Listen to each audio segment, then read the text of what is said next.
es muy importante que distingamos el pasaje que hay de la reforma administrativa, que se ha llamado reforma educativa, a, en efecto, la reforma educativa. Es decir, durante el final de 2012, principios de 2013, estuvimos trabajando y el Congreso aprobó el Instituto Nacional de Evaluación de la Educación, el Servicio Profesional Docente, las reglas de ingreso y permanencia, la evaluación. Acabamos de tener el primer concurso de evaluación de profesores. Pero todos estos en su caso, independientemente de lo que opinemos, son medios para cambiar la educación, para llegar a ser una reforma educativa. Hoy el gobierno está diciendo que el gran mérito es hacer la reforma. No.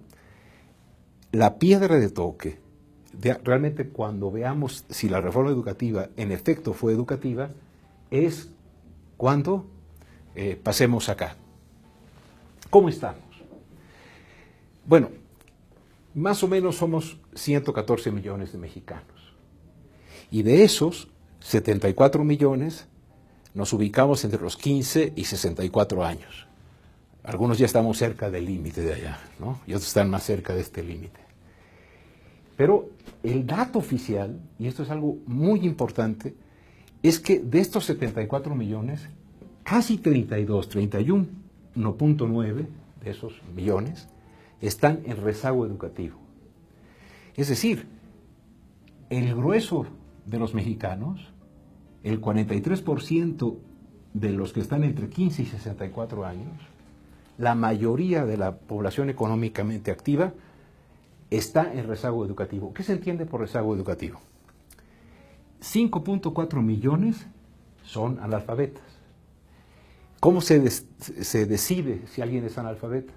El censo pregunta, oiga, ¿usted puede leer y escribir un recado? Los que dicen no son 5.4 millones. Están en absoluta carencia educativa. Y estos tienen rostro de mujer e indígena. Es ahí donde se concentra el analfabetismo. Y es ahí donde la Secretaría de Educación Pública dice que vamos a hacer una campaña de alfabetización con 1 millón de voluntarios para reducir esto a la mitad. No es el caso estudiar ahora eso, sino que debemos añadir al rezago educativo a 10 millones, en números redondos, que no terminaron su primaria. Esos no terminaron los 6 años de la escuela primaria. Y 16 millones más no terminaron la secundaria. Hoy, primaria y secundaria, es decir, esos 9 años, son la educación obligatoria. Entonces, mientras que los analfabetas están en carencia educativa, los otros 26 millones y medio tienen una escolarización obligatoria incompleta. En otras palabras, 31.9 millones de mexicanos no han ejercido a cabalidad el derecho a la educación que consagra la Constitución. Es decir, muchas veces se dice, es que el problema educativo es el sindicato, el problema educativo... No, el problema educativo es ese. El problema educativo es que la mayoría de los mexicanos están en una condición en la cual la lectoescritura, poder leer y escribir, que es la base de cualquier aprendizaje futuro, incluso que es la base para poder resolver un problema de matemáticas, porque primero hay que entender el problema y eso se lee, no tienen en general esa capacidad. Si esto fuera todo, bueno, la campaña de alfabetización resuelve un poco esto, me van a perdonar. Otra parte del analfabetismo se resuelve porque en el curso de vida los analfabetas mayores mueren y eso reduce, no por la vía de la virtud, sino por la vía de la guadaña, el problema, lo cual es terrible. Pero así es la vida. Pero si esto fuera todo, tendríamos que hacer algo ahí. Pero no es todo. Y no es todo porque, acompáñenme por favor acá,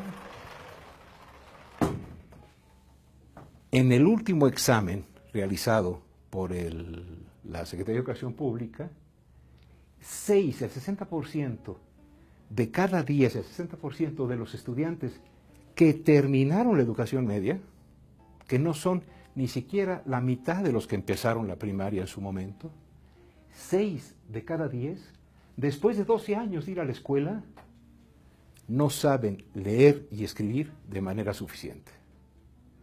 Es decir, no son analfabetas, pero son básicamente personas que no tienen lectura de comprensión, que no tienen capacidad de relacionar lo que leen. Por eso cuando llegan a la universidad y un profesor les dice, hay que leer esto, dicen, ¿el libro completo, profesor? Pero si estamos acostumbrados a llenar bolitas, porque la CEP ha impuesto una educación memorística que se satisface con llenar bolitas en examen de opción múltiple. ¿Qué significa que 6 de cada 10 que logran terminar no sepan leer y escribir de manera suficiente? Fíjense, que si abandonas la escuela, si te vas de la escuela, o si la escuela te abandona, ¿qué quiere decir? Por ejemplo, el 44% de nuestras escuelas son multigrado, y muchas de ellas incompletas. Terminas hasta tercero, y la niña para poder hacer cuarto, quinto, o para hacer secundaria, tiene que caminar 8 o 9 kilómetros. Ahí te abandonó la escuela. Ya no digamos las condiciones de la escuela, sin techo, sin paredes, etcétera, ¿no? Si te abandona la escuela, pero incluso si permaneces en ella, no aprendes lo necesario. Otra manera de ver el problema educativo en México es que aprender o no aprender es casi un volado, ¿no? Si la probabilidad de un volado en Águila o Sol es 50%, el 60% de los que terminan, que no se han ido, que no han sido expulsados por el sistema, no aprenden a leer y escribir. Y este volado es una moneda cargada. Si el analfabetismo estaba cargado de mujeres y de indígenas, aquí, como ya se fueron las mujeres y los indígenas, los que no aprenden a leer y escribir son básicamente los muchachos pobres, los muchachos que no tienen capital cultural en sus casas. Es decir, este volado está sesgado por la desigualdad social. En consecuencia, cada año nosotros incrementamos el rezago educativo, porque el sistema está mal. Si nosotros tuviéramos una medida de analfabetismo funcional, es decir, personas que en el censo dicen, no, yo sí puedo apuntar y leer un recado, pero nada más. Yo puedo ver aquí dice Petén, cuando estoy leyendo el nombre de una calle, pero nada más eso. Si nosotros lográramos saber cuánto analfabetismo funcional hay en el país, sería muy grande. Pero, para que tengamos una idea, cada año nos ha informado el Instituto Nacional de Evaluación de la Educación en su nuevo informe para el año 2013, 1 millón de alumnos deja la escuela o es pateado por la escuela entre los 6 y los 17 años de edad. El cálculo, así decimos, bueno, 1 millón serán muchos, serán pocos. A mí siempre me ha gustado ponerle imágenes a las cosas. Si hay 200 días de clase obligatorios, quiere decir que cada día de clase 5,000 alumnos se van. Pero además, si calculamos que un salón contiene a 30 alumnos y que cada salón mide 10 metros de largo y los ponemos en fila india, el abandono escolar en una imagen es equivalente a 33,000 salones que se vacían cada año. Imaginen ustedes que pueden ver 33,000 salones que el primer día de escuela están llenos de alegría, de muchachos, muchachas. Si están en secundaria, ya empiezan a ver si son novios o no, si les gustan. Y el último día de clase están abandonados, en silencio, llenos de polvo. Estaban llenos de alumnos, están llenos de polvo. Esto equivale a 330 kilómetros si cada salón mide 10 metros. Tome usted un camión en la Terminal del Norte, si vive en México, y vaya hacia Querétaro, que tiene 218 kilómetros de distancia por la carretera, e imagínense que a su lado, en la ventana, van pasando los salones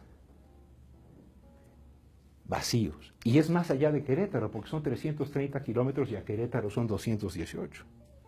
Si usted vive en el norte, Váyase de Torreón a Monterrey o de Monterrey a Torreón, que para esto es lo mismo, y son 338 kilómetros. Cada 10 metros pegaditos hay un salón que estaba lleno y ahora está vacío. Si vive en el sur y va de Mérida a Cancún, son 308 kilómetros. Es de ese tamaño que nos podemos hacer cargo del abandono escolar. Por lo tanto, yo quisiera terminar diciendo que para pasar de la reforma administrativa, para que esa cuestión del INEE, del servicio profesional docente, de las reglas de ingreso y permanencia, para que las miles de evaluaciones, para que los 7.500 millones de pesos que anunció el presidente que se dieron a las 20.000 escuelas más pobres tengan sentido, tenemos que resolver el desastre educativo nacional. Porque el desastre, el rezago educativo nacional no es un estado, no es una cosa que está ahí a la cual podemos reducir. Lo que tenemos que reducir es que lo que alimenta el rezago educativo. Y curiosamente, en este país, lo que alimenta el rezago educativo es el sistema educativo. ¿Por qué?